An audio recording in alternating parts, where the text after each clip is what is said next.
Hello everyone, welcome to my channel blaze on Mantra. मैं हूं श्रुति मिश्रा और आज के वीडियो में हम डिस्कस करेंगे फ्री कंसेंट का last part, mistake. Last video में हमने देखा था फ्री कंसेंट नहीं होने की वजह से किस तरह से जो कॉन्ट्रैक्ट है वो वॉइडेबल हो जाता है। तो आज हम देखेंगे कि मिस्टेक हो जब हो आपके कॉन्ट्रैक्ट में तो कॉन्ट्रैक्ट के क्या कॉन्सिक्वेंसेस होते हैं। तो चलिए शुरू करते हैं। अब जो मिस्टेक है वो दो तरीके से हो सकता है। या तो आप मिस्टेक ऑफ लॉ कर सकते हो या आप मिस्टेक ऑफ फैक्ट कर सकते हो। दोनों क्या चीजें हैं और उनके क्या क्या कॉन्सिक्वेंसेज हैं ये हम देखते हैं नेक्स्ट स्लाइड में। अब सबसे पहले देखते हैं मिस्टेक ऑफ लॉ। तो मिस्टेक ऑफ लॉ में आपको ये याद रखना है कि मिस्टेक ऑफ लॉ जो है वो कोई एक्सक्यूज नहीं है। आप अपने कंट्री में ये नहीं कह सकते हो कोर्ट में जाकर कि मुझे लॉ पता नहीं था। ठीक है, जो लॉ है वो हर किसी को पता होना ही चाहिए, गवर्नमेंट ये अज्यूम करती है।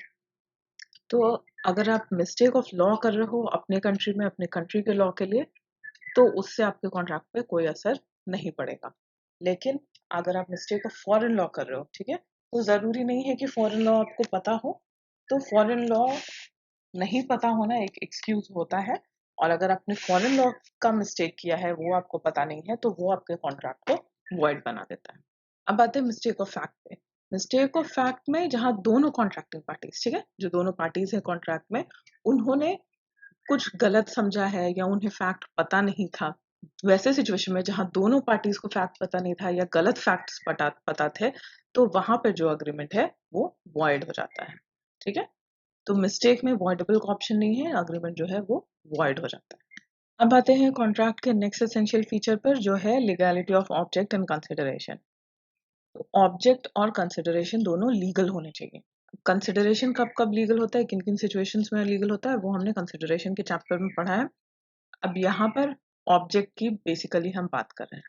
तो सारे कंसिडरेशंस और ऑब्जेक्ट्स लीगल होते हैं अनलेस जो यहाँ पर सिचुएशंस दिए गए हैं वो इन सब किसी में ना आते हों।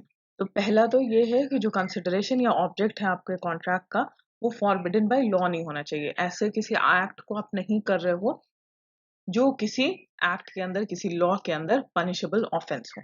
व्हेन कंसिडरेशन और object defeats the provision of law, या फिर आपके कॉन्ट्रैक्ट का जो ऑब्जेक्ट है वो या कंसिडरेशन है वो ऐसा नहीं होना चाहिए कि अगर आप वो कॉन्ट्रैक्ट कर लेते हो तो वो किसी लॉ के अगेंस्ट चला जाता है। ठीक है, जो लॉ कह रहा है कि ये लीगल है, आप जो अपना कॉन्ट्रैक्ट बना रहे हो उस चीज को वो इलीगल बना रहा है। या लॉ कह रहा है कि ये काम करना इलीगल है, आप जो कॉन्ट्रैक्ट बना रहे हो उसके हिसाब से वो काम लीगल हो जा रहा है।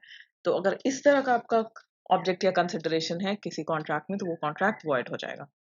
आपका ऑब्जेक्ट या कंसिडरेशन जो है वो अगर फ्रॉड करने के पर्पज से है तो भी कॉन्ट्रैक्ट वॉइड हो जाएगा।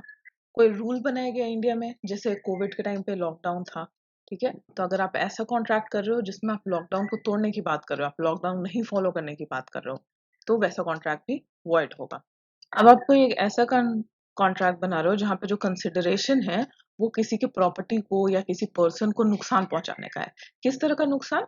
जो कि क्रिमिनल एक्ट कॉन्स्टिट्यूट करता हो, ठीक है, जो कि एक क्राइम हो इंडिया में, उस तरह से किसी को नुकसान पहुंचाने की अगर आप कॉन्ट्रैक्ट कर रहे हो तो वो वॉइड हो जाएगा।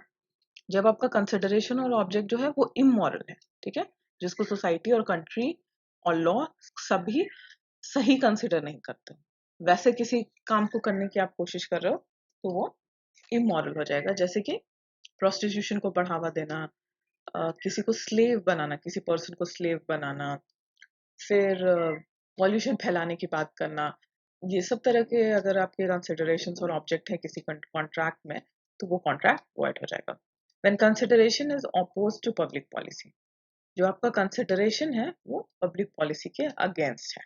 यहाँ पर पब्लिक पॉलिसी क्या क्या कवर करता है? ट्रेडिंग विथ एन एनिमी, ऐसे कंट्री के साथ आप ट्रेड करने की कोशिश कर रहे हो जो इंडिया के साथ वॉर कर रहा हो। प्रोसिक्यूशन को रोकने की आप कोशिश कर रहे हो अपने कॉन्ट्रैक्ट में। शैम्पर्टी मतलब किसी के प्रॉपर्टी का केस चल रहा है, उसमें आप पैसे देकर आप खुद एक पार्टी बनकर उस प्रॉपर्टी में हिस्सा लेने की कोशिश कर रहे हो। किसी का मेंटेनेंस का केस चल रहा है, उसको आप रोकने की कोशिश कर रहे हो। यूजुअल कोर्स ऑफ जस्टिस जो है, सोसाइटी में न्याय करने का जो तरीका है उसको आप रोकने की कोशिश कर रहे हो। पैसे ले देकर किसी की शादी करवाने की, जबरदस्ती शादी करवाने की कोशिश कर रहे हो। गवर्नमेंट ऑफिसेज में किसी को पैसे ले देकर नौकरी दिलवाने की कोशिश करो, तो ये सब चीजें जो है वो अपोज टू पब्लिक पॉलिसी कहलाती है। तो अभी तक हमने ये देखा है कि किस तरह से अगर आप लॉफुल कंसिडरेशन और ऑब्जेक्ट नहीं रखते हो अपने कॉन्ट्रैक्ट का, तो वो कॉन्ट्रैक्ट जो है वो वॉइड हो जाता है। अब हम एक ऐसे अग्रीमेंट्स की बात करते हैं जहां पर कॉन्ट्रैक्ट एक्ट ही कहता है कि ये सारे अग्रीमेंट्स अगर आप इस तरह के बनाते हो तो वो ऑलरेडी वॉइड है। तो सबसे पहले हम जानते हैं कि अगर पार्टीज के पास कॉम्पिटेंसी टू कॉन्ट्रैक्ट नहीं है तो वो अग्रीमेंट वॉइड होगा। मिस्टेक ऑफ फैक्ट के अंदर कॉन्ट्रैक्ट बना है तो वो भी वॉइड है। लॉफुल कंसिडरेशन और ऑब्जेक्ट नहीं है तो वो भी वॉइड है, अभी हमने देखा। कंसिडरेशन या ऑब्जेक्ट पार्टली लॉफुल है पार्टली अनलॉफुल है तो भी वो अग्रीमेंट वॉइड है, ऐसा सेक्शन 24 कहता है। कंसिडरेशन के बिना अग्रीमेंट बनाया गया है तो वो भी वॉइड है। इन सारी चीजों को हम डिस्कस कर चुके हैं।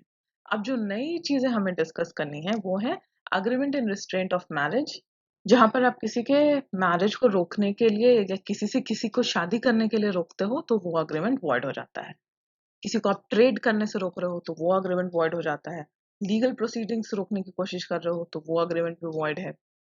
ऐसा अग्रीमेंट जिसका मीनिंग सर्टेन नहीं है, ठीक है, ये हमने पहले भी वीडियोस में डिस्कस किया है कि जहां पर आप कॉन्ट्रैक्ट से ये पता नहीं कर सकते हो कि किस चीज की बात हो रही है, किस सब्जेक्ट मैटर की बात हो रही है, वो क्लियरली साफ साफ नहीं पता चल रहा है, वहां पर जो अग्रीमेंट है वो वॉइड हो जाता है। इसके बाद वेजरिंग अग्रीमेंट्स वॉइड है, और जहां पर उस एक्ट को करना ही इम्पॉसिबल हो वो अग्रीमेंट्स ऑब्वियसली वॉइड हो गए। तो 6 से 11 तक जितने भी अग्रीमेंट्स है उनको अभी हम आगे के स्लाइड्स में समझते हैं। Agreement in restraint of marriage, ऐसा कोई भी अग्रीमेंट जो किसी भी पर्सन की शादी को रोक रहा हो अदर देन माइनर, माइनर की शादी को रोकने के लिए आप कॉन्ट्रैक्ट कर रहे हो तो वो वैलिड है, लेकिन माइनर को छोड़ के किसी की भी शादी को आप रोकने की कोशिश कर रहे हो तो वो अग्रीमेंट वॉइड हो जाएगा। Agreement in restraint of trade, आप अग्रीमेंट करके किसी भी ट्रेड को रोकने की कोशिश कर रहे हो, किसी के प्रोफेशन को लॉफुली चलाने से अड़ंगा डाल रहे हो उसमें, ठीक है, आप मोनोपोली क्रिएट करने की कोशिश कर रहे हो मार्केट में, इस सब तरह के जो अग्रीमेंट्स होंगे वो वॉइड हो जाते हैं। Agreement in restraint of legal proceeding, आप कॉन्ट्रैक्ट करके किसी भी पार्टी को केस करने से रोक रहे हो, ठीक है, या किसी का केस ऑलरेडी चल रहा है उसको बीच में खत्म करने के लिए उस अग्रीमेंट कर रहे हो उससे, तो इस तरह के जो अग्रीमेंट्स होंगे वो वॉइड हो जाते हैं। लेकिन अगर दो पार्टीज अपने कॉन्ट्रैक्ट में ये लिख रहे हैं कि हमारे बीच में अगर कोई डिस्प्यूट होगा तो उसको हम आर्बिट्रेशन के लिए भेजेंगे, तो वो बिल्कुल भी वैलिड होगा, ठीक है। तो यहाँ पर जो इंटेंशन है लॉ का वो ये नहीं है कि आप अपने झगड़े को किस तरह से सुलझा रहे हो, लेकिन अगर आप झगड़े को सुलझाना ही नहीं चाहते हो, झगड़े को नहीं सुलझाने के लिए कॉन्ट्रैक्ट कर रहे हो, तो वैसा कॉन्ट्रैक्ट वॉइड हो जाएगा। Agreement the meaning of which is uncertain, ये मैंने आपको बताया बहुत बार कि अग्रीमेंट जहां पर आप सर्टेनली नहीं बता सकते हो कि अगर पेन के लिए अग्रीमेंट है तो किस ब्रांड का पेन, किस कलर का पेन, किस साइज का पेन, कितने प्राइस तक का पेन, अगर ये सब चीज सर्टेनली आप नहीं बता सकते हो तो वो अग्रीमेंट वॉइड हो जाएगा। लेकिन ऐसा कोई अग्रीमेंट है जहां पर उसका मीनिंग कॉन्ट्रैक्ट से पता नहीं चल रहा है लेकिन सिचुएशन से आप बता सकते हो क्या इसका मीनिंग यही हो। जैसे ऑयल वाला एग्जांपल है, एक पर्सन अगर सिर्फ वो कोकोनट ऑयल का ट्रेड करता है और तब वो दूसरे पर्सन से अग्रीमेंट कर रहा है कि I will sell you 10 litres of oil, तो यहाँ पर वो कौन से ऑयल को बेचेगा, ऑब्वियसली जिसका वो बिजनेस करता है। तो यहाँ पर मीनिंग पता करना सिचुएशन से पॉसिबल है। लेकिन एक पर्सन जो बहुत तरह का ऑयल बेचता है और तब वो कॉन्ट्रैक्ट करता है कि I will sell you 10 litres of oil, तो आप पता नहीं कर सकते हो कि वो कौन से ऑयल सेल करने की बात कर रहा था, तो वैसा जो कॉन्ट्रैक्ट है वो वॉइड हो जाता है। अब जितने भी वेजरिंग अग्रीमेंट्स होते हैं वो वॉइड होते हैं। वेजर क्या है? वेजर है जैसे सट्टा लगाना, जुआ खेलना, जहां पर एक पार्टी हारेगा और एक पार्टी जीतेगा हर केस में, और उस कॉन्ट्रैक्ट में आप किसी भी तरह से मेहनत नहीं कर रहे हो, जिस चीज के ऊपर आप पैसा लगा रहे हो उसमें आपका कोई इंटरेस्ट नहीं है। तो यहाँ पर क्या क्या एसेंशियल्स होना चाहिए? प्रॉमिस टू पे मनी, मनी लेन देन का प्रॉमिस होना चाहिए। मनी का लेन देन कैसा होगा? किसी इवेंट के होने या नहीं होने पर, और जो इवेंट है वो अनसर्टेन होना चाहिए। जैसे मैच में एक ओवर में कितने बार छक्के लगेंगे ये अनसर्टेन है। अब जो दोनों पार्टी जो कॉन्ट्रैक्ट करी है उसमें हर सिचुएशन में एक पार्टी जीतेगा और एक पार्टी हारेगा, और दोनों के बीच में ये कॉमन इंटेंशन होना चाहिए कि दोनों बेटिंग कर रहे हो या सट्टा लगा रहे हो, ठीक है। और पार्टीज का उस इवेंट में कोई इंटरेस्ट नहीं होना चाहिए। जैसे एक क्रिकेटर कितने बार छक्के मारेगा उसमें आपका पर्सनल इंटरेस्ट, सट्टेबाज का कोई पर्सनल इंटरेस्ट नहीं होता है, ना उसको वो कंट्रोल कर सकता है कि वो कितने बार छक्का मारेगा, ना उसमें उसका कोई लेना देना होता है, लेकिन सिर्फ होने नहीं होने पे, चांस पे, भाग्य के ऊपर लोग पैसा लगाते हैं। इस तरह के एग्रीमेंट को वेजरिंग एग्रीमेंट कहते हैं और वो हर सिचुएशन में वॉइड होता है। अब कौन कौन से वेजरिंग एग्रीमेंट्स जो हैं जो वॉइड होते हैं, जैसे कि लॉटरी, क्रॉसवर्ड पजल्स और कंपटीशन, जहां पर आपका आंसर एडिटर के आंसर से मैच करना चाहिए, तो वो भाग्य की बात है, इसलिए वो वॉइड होगा। स्पेक्यूलेटिव ट्रांजैक्शंस, जहां पे आप प्रेडिक्ट करोगे कि मार्केट ऊपर जाएगा कि नीचे जाएगा, जहां पर सब कुछ चांस पर, भाग्य पर डिपेंड करता है।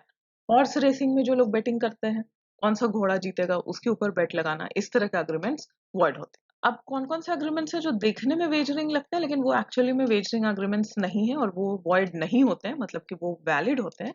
चिट फंड, ठीक है, जहां पर सब लोग मिलकर पैसा लगाते हैं और फिर एक चिट निकाला जाता है और जिसका नाम आएगा उस चिट में, उस पर्सन को सारे उस महीने के सारे पैसे मिल जाएंगे। तो इस तरह का ट्रांजैक्शन जो है वो वेजरिंग नहीं है। शेयर मार्केट में शेयर खरीदना या बेचना, वो वेजरिंग नहीं है। एथलेटिक कंपटीशन या कोई भी गेम का कंपटीशन जहां पर हारने या जीतने वाले के अंदर कितना स्किल है, कितनी काबिलियत है, उस पे उसका प्राइस डिपेंड करता है।